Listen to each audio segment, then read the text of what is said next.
Hello everyone, I hope you are doing great. This is Pradeep Kumar from DeviceBAR. In this video, we will see how to factory reset Google TV Streamer 4K remote. So let's check it out.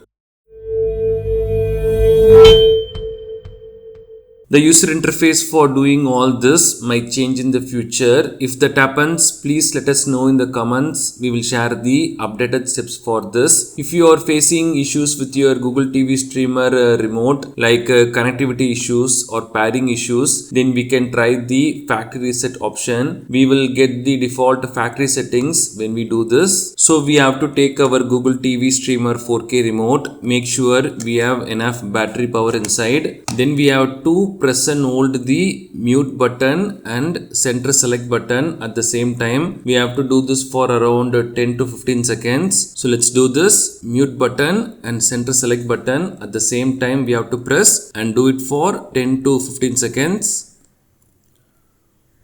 While doing this, we can see the LED light at the bottom blinking. It will take some seconds.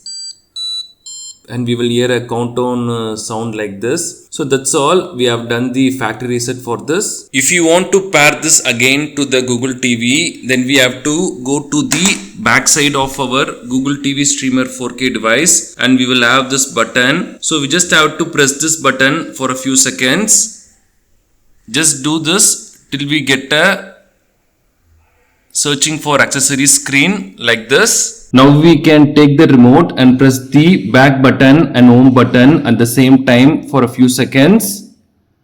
The LED light at the bottom will start to blink slowly. That's all. Now we can use the remote like we did before. These are the steps to factory reset Google TV Streamer 4K remote. Thanks for watching this video. Do kindly share your questions and thoughts in the comment section. Please do subscribe if you find this video helpful. Have a wonderful day and night.